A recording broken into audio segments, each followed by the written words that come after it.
It's personal between me and you, and I'm going to do you some serious harm, you big stiff idiot. The Untouchable True School Sports Empire proudly presents something the boxing games been missing. Hey, what's going on? It's your boy BT, and I came here to talk some boxing with the thousands of True School Sports subscribers. Now, this is the official post-fight review for, in my humble opinion, respect to the monster Inoue, respect to Inoue-Tapales. They put on a good little fight. It was kind of exciting, but it paled greatly in comparison to the co-main event. And for those that didn't see the co-main event was actually wound up being the real main event in my eyes. You had Seiya Tsutsumi.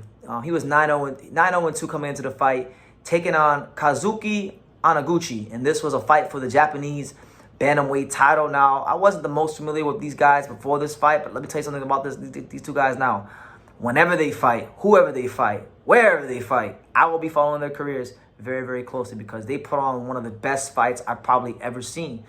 Before I get my thoughts on the fight, Pops, what did you make of Tsutsumi versus Anaguchi? Oh man, it was a fight that I didn't even think it was going to build up to the way it was, and they actually did more. I got more for my dollar on this fight. Let's put it that way. I seen a tall fighter in Anaguchi come in there, slick, smooth, move left, right, athletic, throwing punches and everything. And he showed a lot of skills that I don't really see in a lot of young fighters. I see him on the seventh fight, and he actually impressed me throughout the fight. There's a lot of action in the fight. And then you had Tsutsumi, who came in there, and it was actually was a shorter guy with less reach, and he had to go in there and take risk, and eventually it paid off for him. I think he knocked him down 3 times out of the 4 times, or whatever the case may be. But it was a great fight because I like fights also, not just in the corner where they get beat down and everything. I like when the fight becomes a fight in the middle of the ring. It was great for me to enjoy, and it was great for Japan. No, absolutely. And what's crazy is this was so Tsutsumi won the Japanese title last October,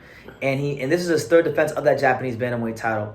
And he was, listen, one thing that was clear is Kazuki Anaguchi, he was outboxing him from range. He did a great job with that lead right hand probe to get that range. He had some beautiful, I'm talking beautiful, silky smooth boxing skills. You couldn't get no better than what he was showing out that southpaw stance. You can clearly see there was an advantage in athleticism, at times the speed department. But one thing about Seiya Tsutsumi is he had the mentality of look, you can have all those skills, I'm gonna get you. Yeah. And that's what happened. All the rounds that he didn't get knockdowns in, he got his head boxed off. But all the rounds he won were literally just all by knockdowns. He kept finding a way to wear this guy down and wear him out. And he actually wound up scoring a knockdown in the last 30 seconds. Yeah. And that was actually wound up being the difference in the fight. So this wound up being a very classic fight. Not just for Japan, but just a classic fight in general. So if you didn't watch it, find a way to watch it because it was worth it.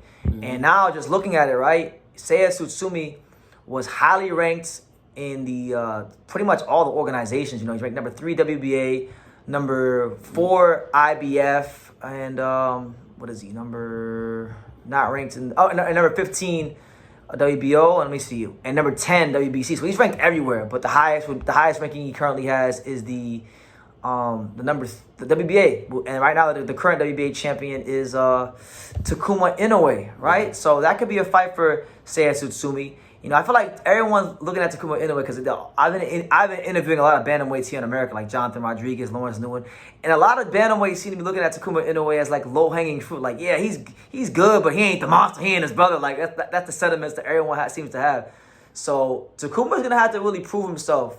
Not just as a champion, but more so as an elite, world-class, creme fighter, because the narrative is that he is not that. So I feel like Seiya Tsutsumi and Takuma Inoue would be great because Takuma can box really well. Yeah. But I don't know if Takuma can box any better than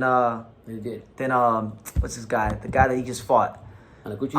I don't know if he can box any better than him because he boxes pretty much as well as anybody you can think of. And for him, I want to give my encouragement to Anaguchi, right?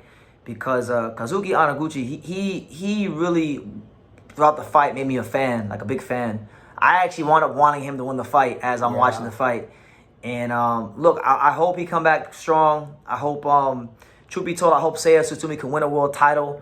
And they do a rematch for the world title because that's how good this fight was. This fight was so good, it sounds cliche to say, and it almost sounds like a loser statement at times, but there are certain fights in boxing where nobody loses. Like Seiya Tsutsumi didn't lose the fight because he actually won on paper. Yeah.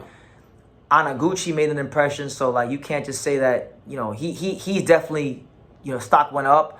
And everyone who watched that fight, oh my God, it's just gonna be, it's one of those fights that when you watch it, it's gonna be burned in your memory forever, because literally Tsutsumi didn't win any rounds and he didn't get a knockdown in, but he won the fight just off straight knockdown. So it was just so Crazy, exciting. Yeah, it was worth it. The whole thing was built up perfectly.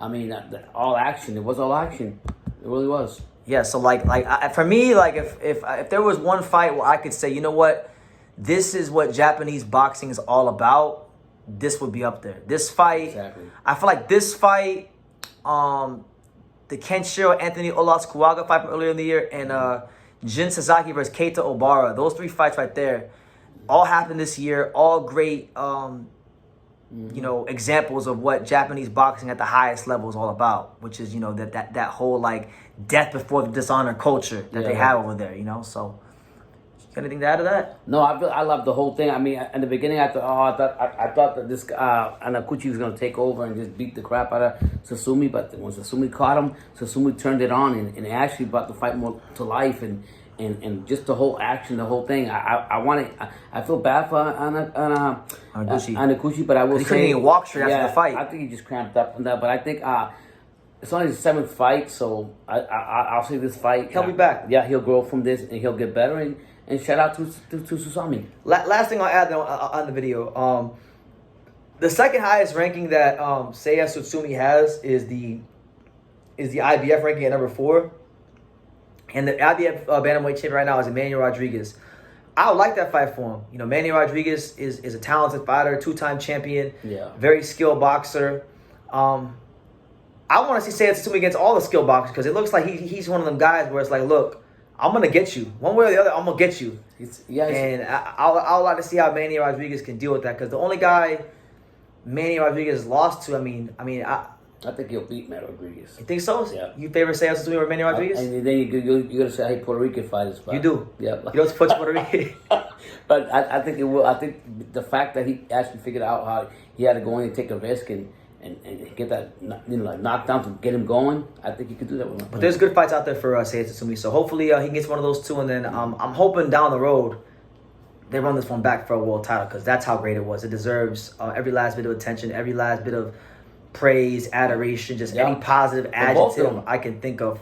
Just that great. Goes out to both of them, and speedy recovery goes to both of them after such a hellacious fight. But let me know what you guys think in the comments down below. You know, make sure you guys take time to subscribe. And like I say in every single one of these videos, you can love me or you can hate me, but I'm just a kid from Dingus. So until next time, take care, guys. Thank you for watching another video on the untouchable True School Sports Empire. For more great boxing content just like this video, click right here and make sure you subscribe. Much love from sunny South Florida.